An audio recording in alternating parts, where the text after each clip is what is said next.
Coming to you from UBN Studios in Burbank, California. You're listening to the Unsugarcoated Podcast with your host, Aalia Lanius. Hello, and welcome back to another episode of your favorite social good podcast, if I could talk. So happy to be in the studio again today and bring you another incredible guest. We are carrying on our theme of the season, which is, of course, unsugarcoated. The movement, the feeling, what it represents, and how we should be unsugarcoated, especially at this time in life. I want to remind everyone that in this current stage of my life, I share a lot of my personal experiences. And, you know, I do it because I am at the point in my life where I want others to be empowered by my story. I know that someone out there needs to hear it so that they have hope, so that they can look at me and say, well, if you did it, then I can do it too. For some people, that doesn't matter. But for someone like me who knows what it's like to be in that position, it's very, very important. And I love because my world gravitates me to other individuals who are passionate about doing the same thing. For decades of my life, I had these skeletons, by the way, though I share that because now at this stage of my life, I don't care about anyone's judgment. I don't have any issues with you. You don't control my life to the point where I'm afraid of your opinion. But for years, I had self-loathing that I dealt with. I had trauma that I really had to work through and heal from and be the empowered person that I am today. And those traumas, by the way, they only compounded everything. And, you know, I'm just thankful to say that now, with the belief systems that I have now, with the knowledge and the experience, it is so much more possible to look back at the person I once was and recognize that as much as I like it or don't like it, actually, all of those things had to happen for me to be where I am today and who I am today. So the person that I'm going to have join me on conversation kind of has a similar story. But you know what? You don't have to hear it all from me, and you don't even have to hear it all on today's episode, by the way, because recently Vice has an amazing series called I Was a Teenage Felon. So I actually had not seen the episode until first meeting our guest today. I heard him. I heard his passion. I just loved because he had that resonated with me. This look, I don't care what you've got to say. I'm going to really put you on some good stuff right here. Or I understand you may have this limited mindset, but I'm going to put you onto some good stuff right here. And I love that. So, and especially because when we talk about youth and what I had just shared, I entered adulthood very hard. And one of the reasons it was so hard is because of the things I experienced in my youth. And on any given day in today's world, nearly 60,000 youth under the age of 18 are either incarcerated or in juvenile jails and prisons in the United States. And I don't know about you, but that's too many. That's too many, because even if somebody wants to criticize me for what I did at 18 years old, man, I was 18 freaking years old.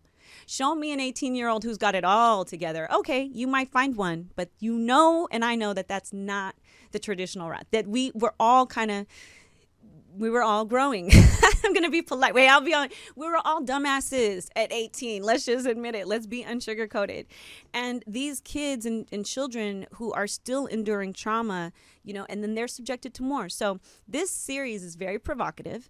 And when I heard our guest on Clubhouse, I know everyone's hearing about Clubhouse, but I heard him and I'm like, I've got to get him on. So you can check out his full episode, which we're going to talk about.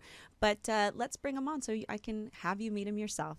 So with that, Sean V. Bradley, CSP, or more popularly known as the Millionaire Car Salesman, is the epitome of the rose that grew from the concrete. Sean grew up gang-banging, drug-slanging, and violence during his early stages of childhood. After losing 6 years of his life in a federal prison before the age of 22, the Queens, New York native decided to give up the limelight life of gangs and hustling drugs to establish a multi-millionaire legacy, and most importantly, a legacy that he would be proud of.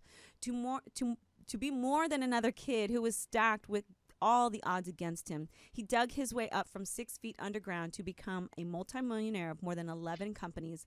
Sean Bradley is one of the most successful entrepreneurs in the automotive industry that sets the tone for high standards. He's the subject of Vice's television series Episode 2, King of Clubs, and here to share his story and a conversation about overcoming the stigma of a less than perfect background. Please welcome Mr. Sean V. Bradley. Yeah, this is awesome. Thank you so much for having me. I appreciate it, and I look forward to being able to kind of just share a little bit of my crazy life with you guys. Yes, and thank you, thank you. You got Unsugarcoated with Aalia on the move. I know you are joining us today from Miami, where you are being a keynote speaker. I just left Miami. I was there for Art Basel. I left on Sunday, so Oh, wow. Okay. we traded places a Just bit missed for a you. second. But tell me what you're doing there, and we can just start there. What are you doing in Miami? Yeah, so it's really an honor for me. There's an association called NAMAD. It's the National Association for Minority Automotive Dealers. So there's roughly about 16,500 franchise dealerships in the United States, and there's only about 1,200 rooftops in this association. A rooftop is a multi-million-dollar car dealership. So I'm the keynote speaker. Tomorrow I'm going to be doing part one of my speech. Then on Thursday, I'm going to be doing part two of my speech. And my wife, who is the CEO of the company, is going to be speaking too. She's a time maximization expert. In addition to me and my wife, we have our daughter, who's a junior executive in our company. Her name is Tiana Chanel Mick. She's going to be, she's here actually going to be exhibiting at our booth. I have our chief technology officer, Anath Gadvari. He's here.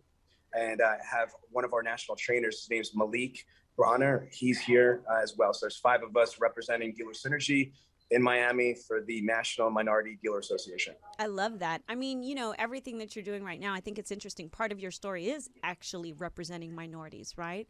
So how do how do you feel? Like, how does that feel today? And what is your biggest kind of call to action with regards to minority entrepreneurs? Man, for me, it's very humbling and very interesting because my father's from Belize. So that used to be British Honduras. Now it's an independent country, but my father was not born here. So I'm first generation in this country. I came here legally though, and whatnot, but I see my whole life, people struggling for all sorts of reasons. One of them is because minorities, another might be if they're females. I have 2 daughters and my wife, my queen. And so again, I see their struggles throughout life at different points. And then my daughter, she's gay. She's got a girlfriend. And as, part of the LGBT community, that's a whole nother, segment of a minority. And so on it goes. And then back to the original introduction, I'm starring on the season 2 finale for I Was a Teenage Felon. I'm a convicted felon. So I'm an ex-convict. I'm an ex-gang member. I mean, I have so many different minorities or classifications that I've been, enveloped in my whole life. I don't really see boundaries and borders, honestly, as a person. I just don't. I think there's good and bad and brilliance and stupidity in every aspect. So to put them in labels just doesn't make sense to me.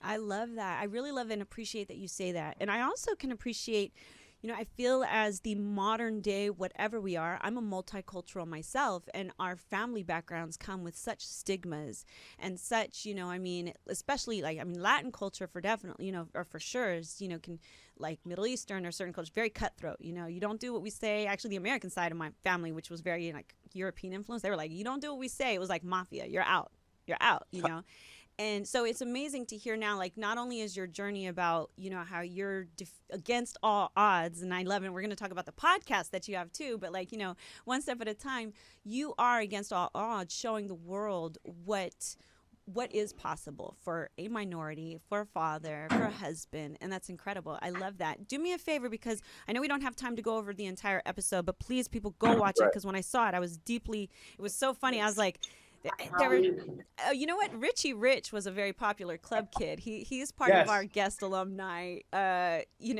You guys probably crossed paths back in the day. Absolutely, 100%. Richie Rich was part of the whole Michael Alec the club kids scene. I mean, I was more, as you saw, a raver. You know right. what I mean? That was my main. I was more the dark underground techno house. Yep. Supplier My husband would have been there for sure. Actually, it's funny because I know even the Playboy, the E, I was like, oh, I remember that when I saw that come up in your interview. I'm like, wow, you really, okay. But before I get ahead of myself, because then the audience will be like, what is she talking about? Okay, let's really quick though back up.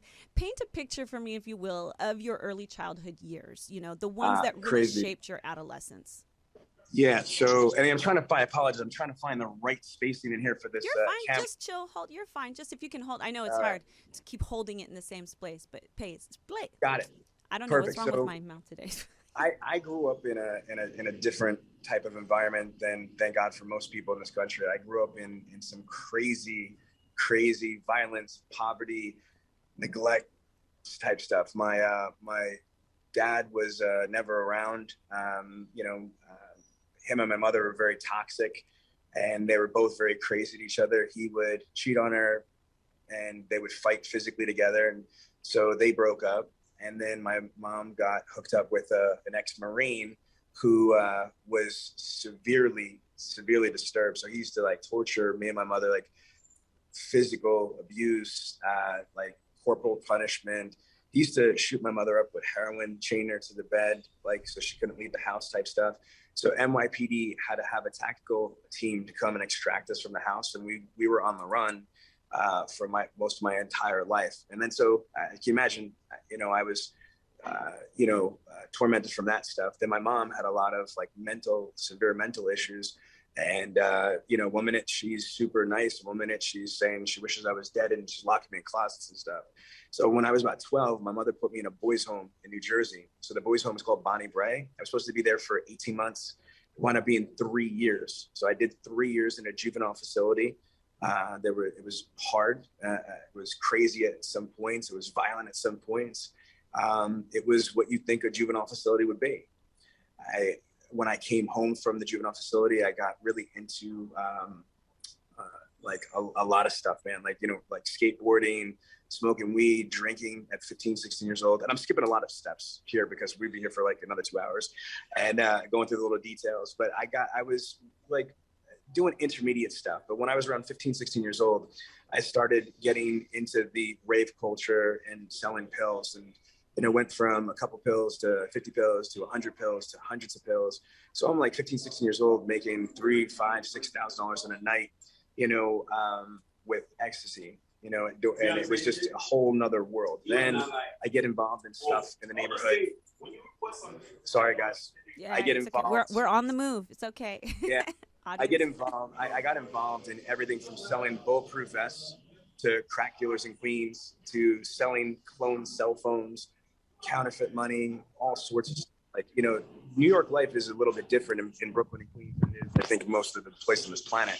And so there was nothing but like gangs, mafia, just crazy stuff that was, all around. And then around this time, I'm just jumping ahead, around 17 years old, I started going to the clubs heavy in New York. And then I started running VIP parties in these clubs at a very high level for models and celebrities all over the world. New York City was the mecca. As part of an organization called TF, Together Forever. It's a Brooklyn crew since 1984. Friends been murdered, friends that are doing life plus 30, Yeah. Kid that saved my life. I had a near fatal jet ski accident in Puerto Rico, and one of my brothers from CF, actually the founder of the organization, is Paulie's Ants. We're in Puerto Rico in Rincon when I got into a jet ski accident, and the dude jumped in the water to save my life and my sister's life. And this dude is doing life plus 30 in federal prison right now for a federal racketeering case. You know what I mean? So it's insane. So you ended up eventually going to prison. You served 6 years. Yes. And you got out. Now, I'm going to tell a little bit of what I found intriguing when I watched your episode. What? Oh, wait. Back up. Sorry, I'm wrong. Yeah, there's Correct a me. little error. Yeah, there's a little error. Yeah, apologize.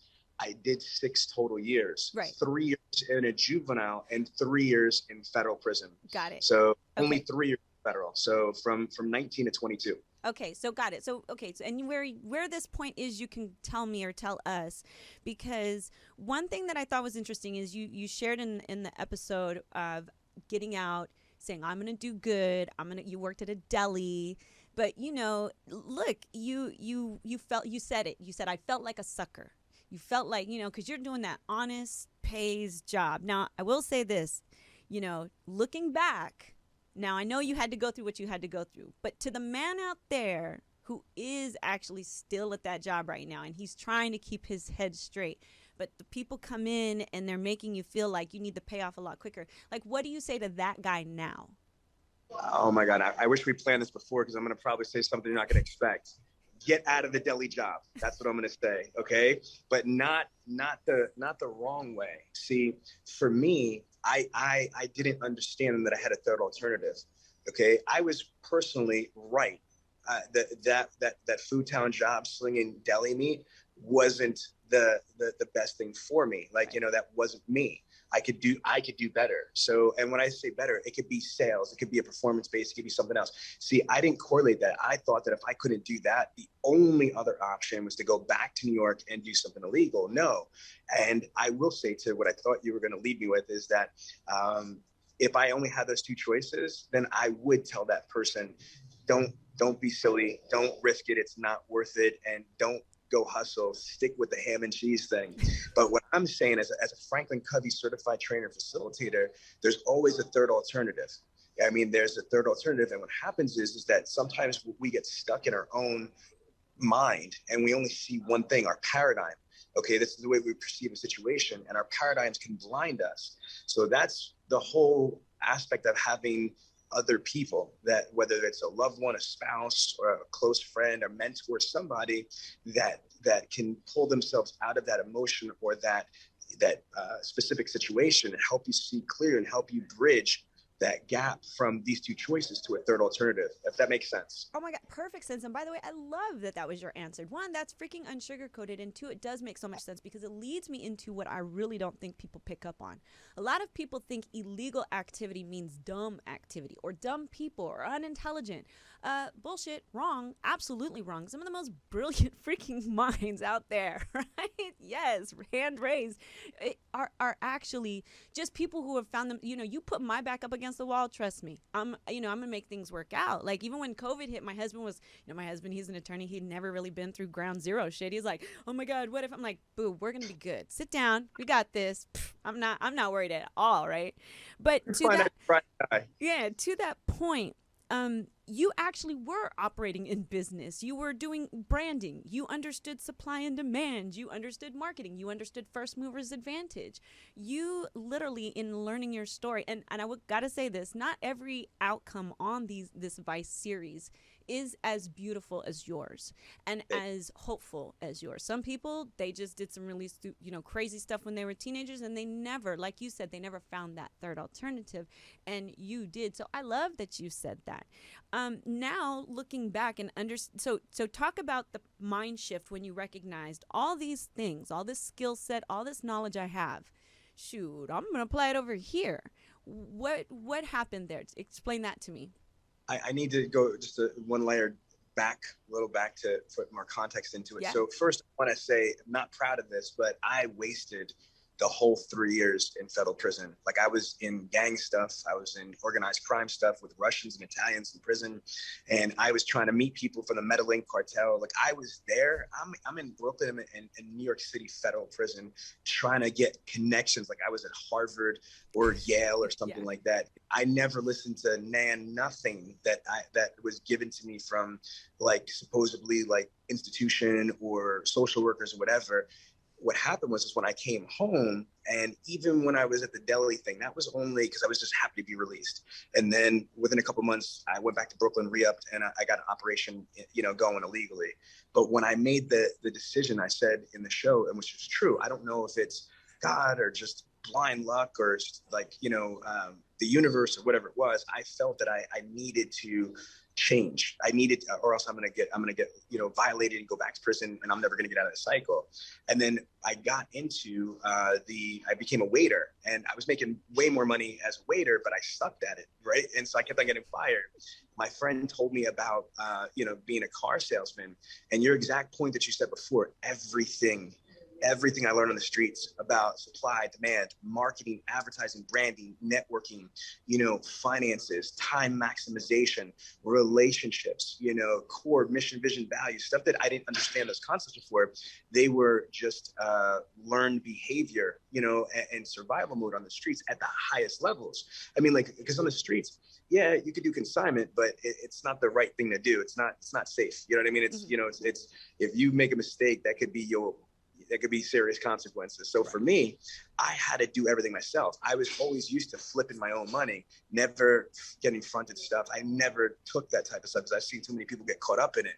So these things still didn't hit me until I started working at the car dealership. Because when I first worked at a car dealership, my mentality was, man, if this doesn't work out, I go back to New York and I'll re-up and I'll start hustling again.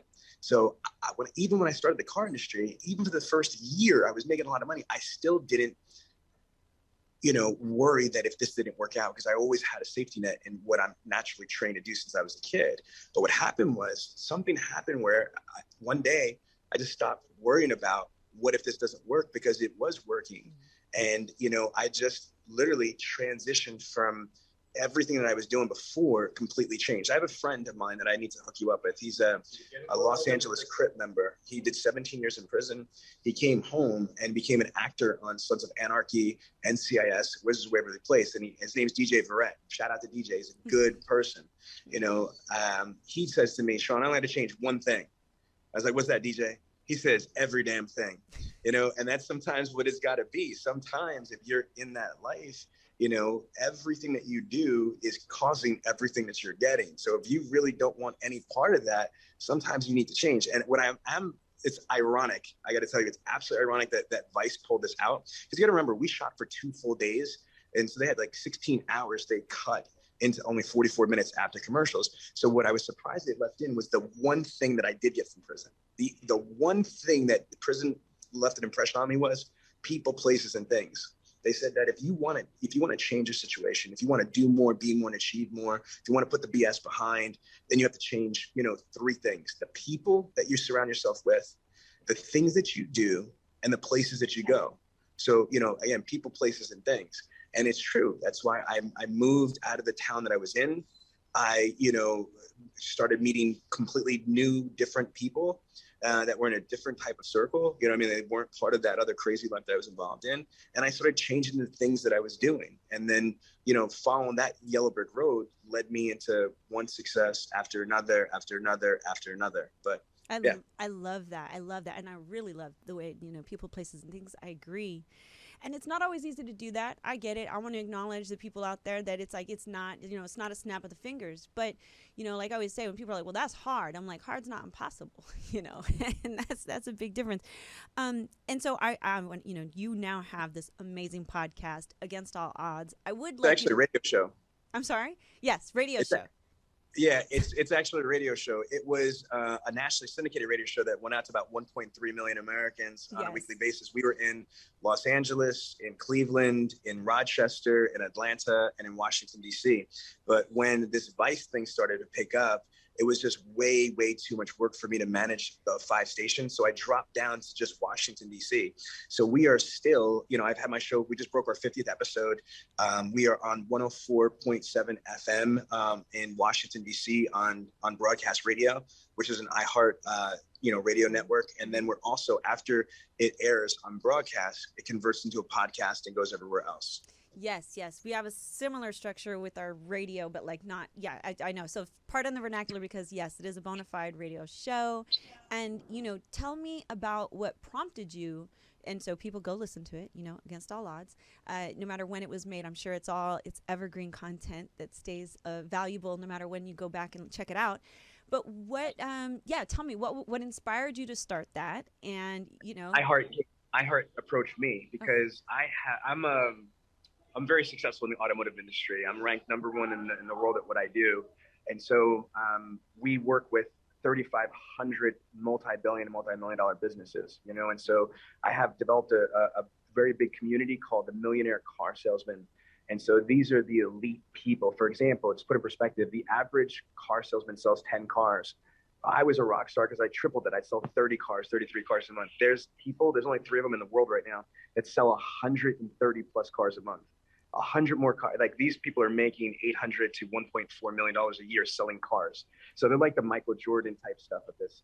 So my point being is that I've made it my mission to engage with these people and create a community. So I've got a Facebook group called the Millionaire Car Salesman group. It's got about 21,500 members. That might not seem like a lot to the mainstream, and it's not, but to have that many people that own, manage, or work at car dealerships, it's a very, very high-level mastermind group. And then I have the number 1 podcast in the automotive industry called the Millionaire Car Salesman Podcast. We have over 250,000 downloads. And again, for a super niche market like Car Salesman, that's a hell of a lot of, downloads. Yeah.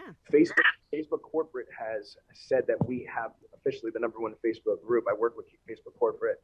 And, because of that, iHeart has been a sponsor. One of my companies, I own 11 companies. One of my companies is called the Internet Sales 20 Group. I've been hosting major conferences for about 15 plus years.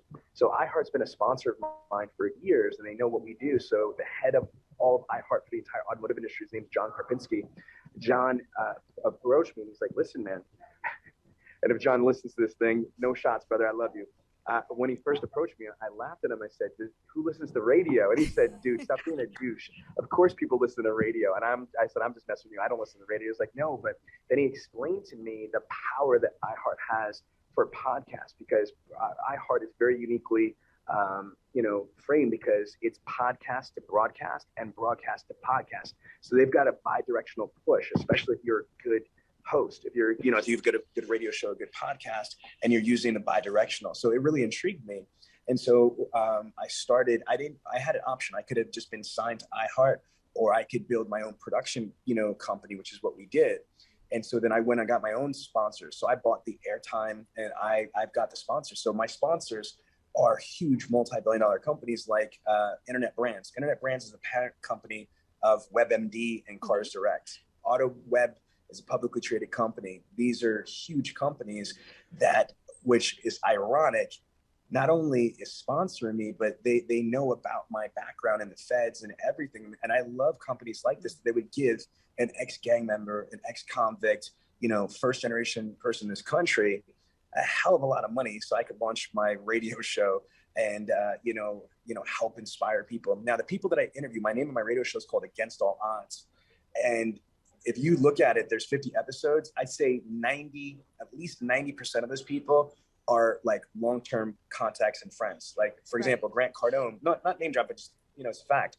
We've been partners for 3 years. So Grant Cardone is a partner of mine in multiple levels. So he's got his own online university called Cardone on Demand, and he licenses my content for his, dealers. So he basically is licensing, I think, about 200 modules out of my 7,000. In addition to that, I'm a big investor in his Cardone Capital. I've invested like 6 figures into that. So again, for me, I want to find people that are really interesting, really smart, and really experienced. So some of the people I've interviewed are NFL, Super Bowl, stars, Hall of Famers, NBA Hall of Famers, Grammy nominated recording artists, just billionaires and stuff like that. And what I want to do is I'm going to steal a line from one of my friends and mentors, Mr. Brad Lee, Brad Lea of Dropping Bombs. Brad always says that his mission, which I share, is to get the information from people that have it to the people that need it.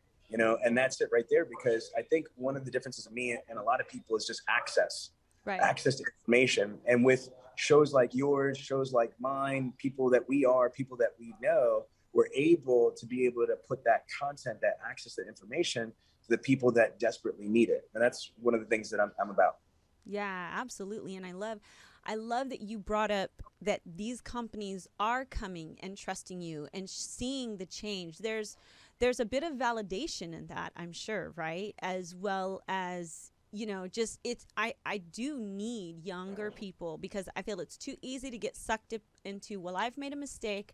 I will never, ever get an opportunity. For me, I had to create those opportunities, much like you. It's like when the opportunity is not presented for you, you just create it. Like, I get the feeling you're the same type of person like me. It's not about it. People are like, who's gonna let you in? Wait, who's keeping me out? Right? Like, who's gonna stop me from coming in the building is my thing.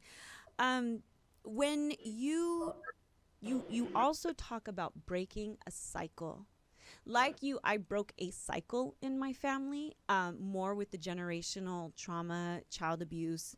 I definitely grew up in a family that they really believed child abuse was discipline. And I've learned, or things. And I was homeless at 14 years old on my own, a little bit about my story.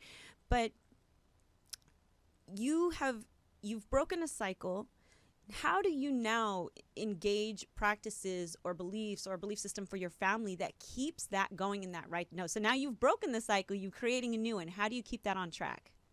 Yeah, thank you for asking me that question, because I think it's really, really important because people kind of lose sight about it. The show talks about that I generated, over $44 million in personal income, and that's being conservative. You know what I mean? And so a lot of times people focus on the money or the celebrity stuff that we have going on.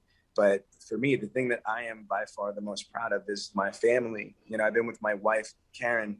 Her stage name is Karina. She's a recording artist, right? Retired, for going on 15 years. We have two beautiful boys together. She came to the relationship with the daughter, and I came to the relationship with the daughter as well. And we have the most amazing, beautiful, blended family. And when we were first together 15 years ago, we would argue and fight. We're not like that, man. Like, my wife is the CEO of my company that I founded 3 years before I even met her. And so, like, we are amazing partners at home as husband and wife. We're amazing partners as parents. And she is thank you. Yeah, she's the absolute most incredible business partner. Like, I'm telling you, I've interviewed some of the world's top people. I would choose my wife hands down. You know what I mean? She is freaking like a beast. Photographic memory, brilliant, and she's very opposite of me in so many ways, but in all the right ways. We have identical mindsets. One of the things that we did, and I highly recommend this book, is The 7 Habits of Highly Effective People. We became actual certified trainers and facilitators and partners with the Franklin Covey organization for the entire automotive industry. That book, even just me using it, changed my life professionally and personally, because it explains stuff that I never heard of in my life about mindset, dependency, codependency, into independency. And that's where I've always been, is independent, because I had no choice. But I didn't even know of a word that existed called interdependence until I was exposed to Covey. And so and synergy, that's why I tattooed dealer synergy on my arm. Like, for me, synergy is defined as two or more agents that come together are greater than the individual effect. So for me and my wife, we personify synergy. We personify, interdependence in our home, in our marriage, in our parenting, in our company. But, like, that's an evolution. I got to tell you, when I first came home at 22 years old, I met a girl really quick.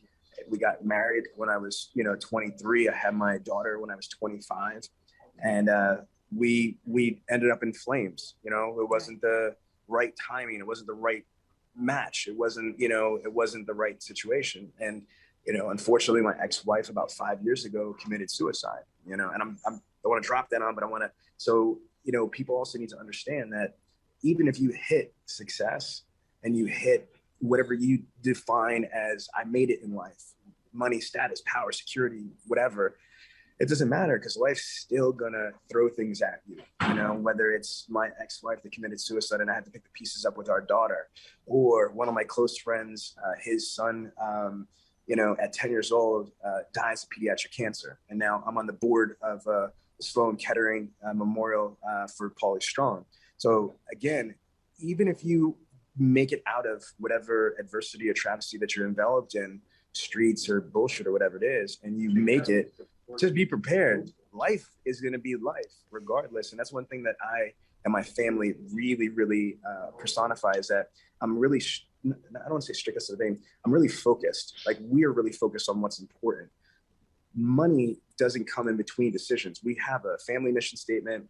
We've got a married couple's mission statement. And, our mission, vision, and values kind of, dictates almost everything that we do. If it doesn't align in what's best for the family, what our family overall mission statement is, we're just not going to do it. It doesn't matter how much money you flash or throw. It's not important. Let me just explain this to you. This is deep, right? And this is from my heart. Keep going, because I love it. There's only 86,400 seconds in a day. That's it. Once they're gone, they're gone. You can't get them back. Time is by far the most precious commodity. And as I mentioned, my wife is a time maximization expert. She studies hospice care and, just analyzing near-death patients. And, it's so sad that most people, the majority of people on their deathbed, they're not worried about income or vacation or this, that. You know what it is they didn't spend enough time with the people that they truly loved. Right. They didn't reach for their dreams. They lived other people's lives and dreams and stuff like that. And they didn't, experience life as much, best as they can. So what we do at our family, like, we are enveloped in love. Like, all of us are so supportive, so like chill. And, we do a lot of things for other people that really kind of, keep us grounded to the reality. My wife and I started a foundation called Help Because You Can. And we've, raised and paid way over $1 million to about 47 different charities. And that's separate from, not even, the actual volunteering, like physically going and being and doing and walking and, all that stuff too. And then on top of that, that's just our own stuff. But then we support all these other organizations like the Paul Strong.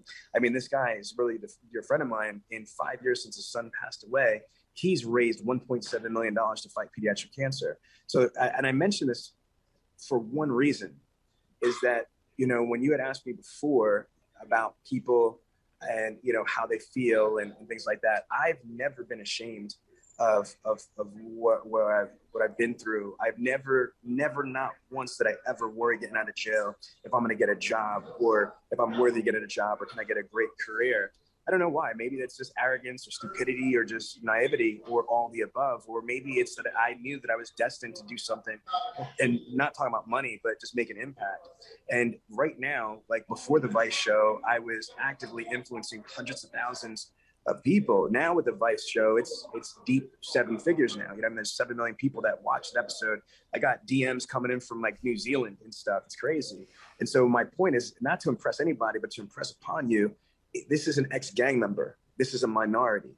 This is an ex-convict. This is a person that, was involved, not in superficial stuff. If you've seen that episode, I was really about that life as a kid, and so if I am able to like throw that away, that whole entire lifestyle, and just, I'm not a priest, you know what I'm saying? Like I curse, I do shit, whatever, you know what I mean? But I live a righteous path. My moral compass shines true north. You know what I'm saying? So for me, but if nobody gave me that opportunity, or if I didn't give myself that opportunity, that I said that I'm worthy for a real career, I'm worthy to do something that I could be proud of. I should be worthy to give value to whoever needs value. You know what I mean? If I didn't do that, then I wouldn't be able to impact or do the things that I do for all these people. So yeah, people need to know not to let their circumstances, keep them anchored to where they're at.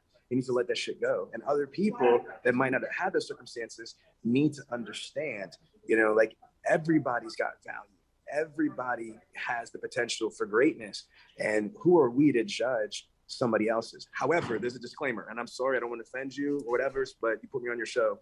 I don't give passes to people that do weird things to kids and things like that. I don't care. I'm with you there. Yeah, that's just, okay, good. Just want to make sure. Like, there's certain things that page. I just don't even. Yeah. As a survivor of childhood sexual stuff, I definitely am with you on that one. It's I always tell people, don't ever touch one of my kids because I won't even call the police. I have a shovel and a passport, So yeah, listen, I'm pretty savage. I feel you.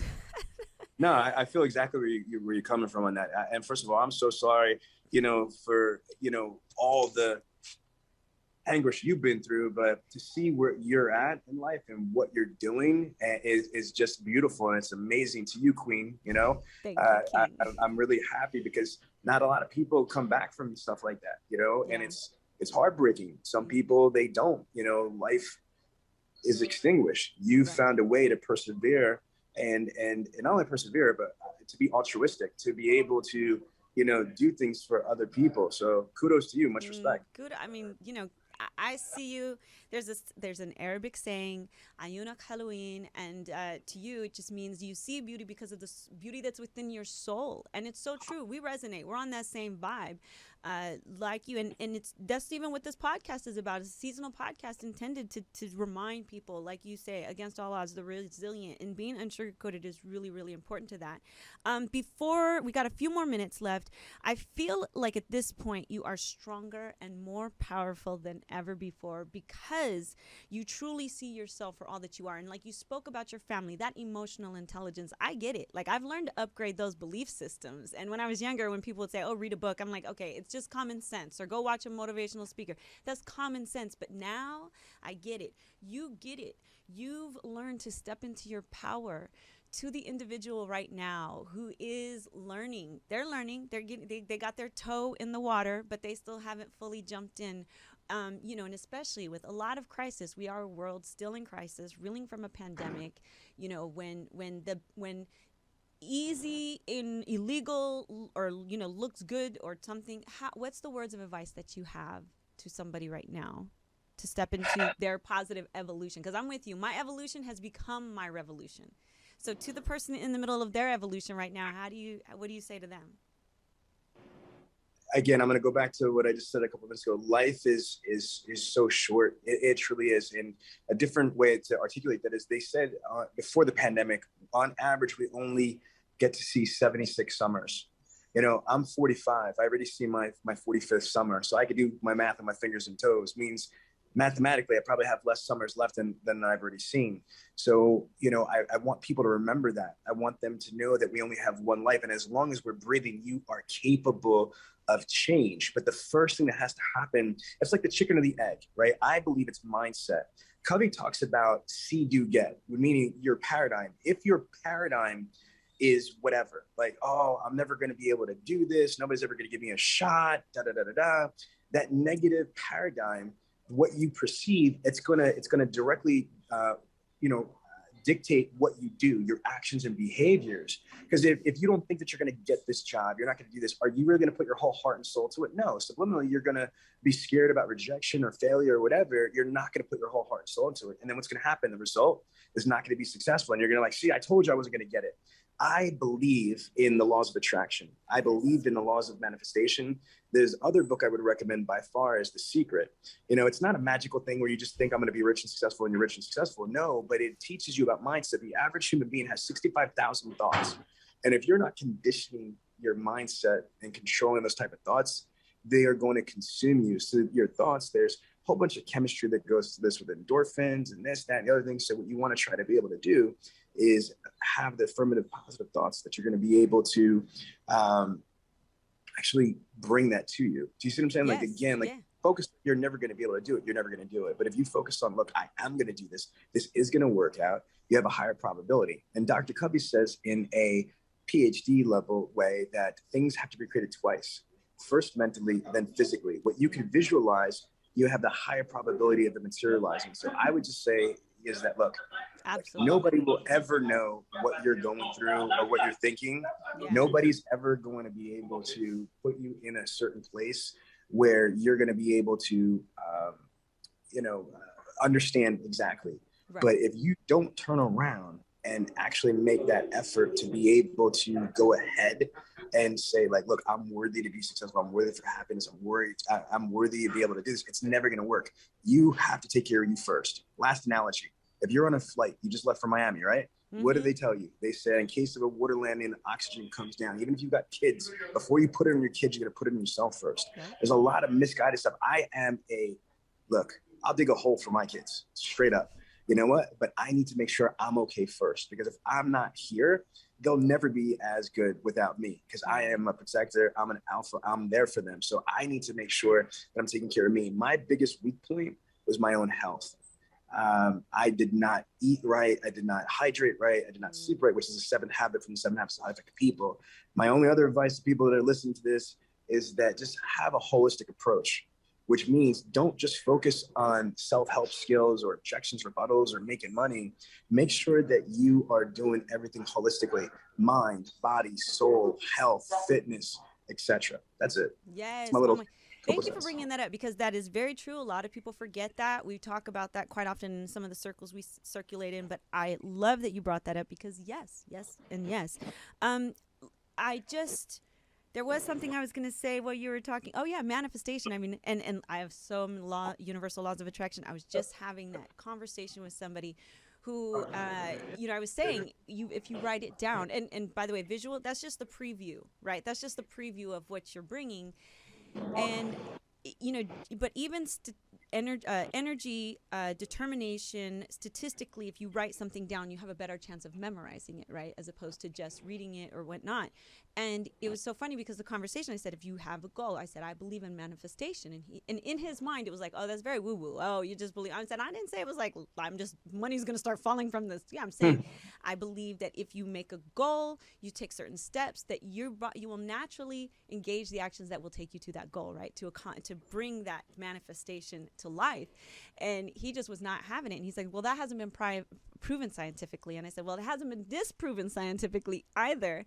And it just reminds me of times when when I was younger and I wanted a car, and I would pretend in my mind I was driving that car, and then soon enough I'm driving that type of car. It's a perfect example. I totally know what you mean, and I love that you brought it up because, and when I talk on cancer, my health. Yes, the body, what you put into your body. People are like, why am I so tired? But I'm eating McDonald's, or I'm never getting a juice. I'm never giving my body anything that it was actually designed to process. And yet they wonder why, because like you said, health is definitely a part of your mental function and stuff. So I love that. Okay, before we get you out of here, I do want to just say one last thing, because I love that you had mentioned it. You speak on strategy. Strategy is very important. And what is it about strategy that you think has been so critical to your success these days? Oh my gosh. Again, I got to go back to the habits. The second habit is begin with the end result in mind. If you think about anything, a recipe from like a master chef, right? If you follow the ingredients, it's going to be a delicious meal. And blueprints for architecture, so you could have, a precise, accurate, sound structure. An agenda for a meeting, a mission statement for your life. Again, for me, you can either live design by default, or you could design an incredible life. So I just know that anything I've ever began with the end result in mind with, and just reverse engineered, almost like GPS coordinates in your Google Maps, has been way more effective than just FITFO. You know what FITFO is, right? Fear to get the fudge out. All right. Awesome. Okay. Well, you know what? Where can our audience stay connected with you? We talked about Against All Odds, but for the audio audience, where do they find you at? Yeah. So I use the V. So it's Sean V. Bradley. You can find me on Clubhouse at Sean V. Bradley, Facebook, Instagram, Sean V. Bradley. I have my YouTube channel with like 6-7 million views on there, Sean V. Bradley TV. But you can just Google me, Sean V. Bradley. You can watch the on-demand show. But if you want to get some more, I would just, it's all social platforms. Yeah, awesome. Well, best of luck to you. Thank you so much for taking time in audience. He's literally in a hallway lobby for the visual audience. They can see what we've been dealing with. But you know what, Sean, I so appreciate your time, your effort, you stepping away to just, encourage and bring value to survivors of trauma. It means a lot. So we will definitely be catching up with you soon. I hope you have amazing holidays, season coming up. And yeah. So any last things that you want to say to our audience? First, again, I want to just thank you for the opportunity to kind of share a little bit of my information. And I would love, love, love, love to have you on the Against All Odds radio show. So hopefully you'll be a guest on my show. I'd love to be able to kind of dive in and share your story to our audience. And again, just thank you. Yes, amazing, amazing. Well, I love to collab. You're an amazing person. I knew at the minute I heard you that there was something very special. I'm not fooled by the glitz and glam. I see you for who you are, Mr. Sean V. Bradley. And I look forward to seeing you again. Thank you. We'll see you soon, okay? And to the audience at home, appreciate you. I hope you enjoyed our Unsugar-Coated episode. We will see you next week. Until then, thank you so much, and thank you for letting us be Unsugar-Coated.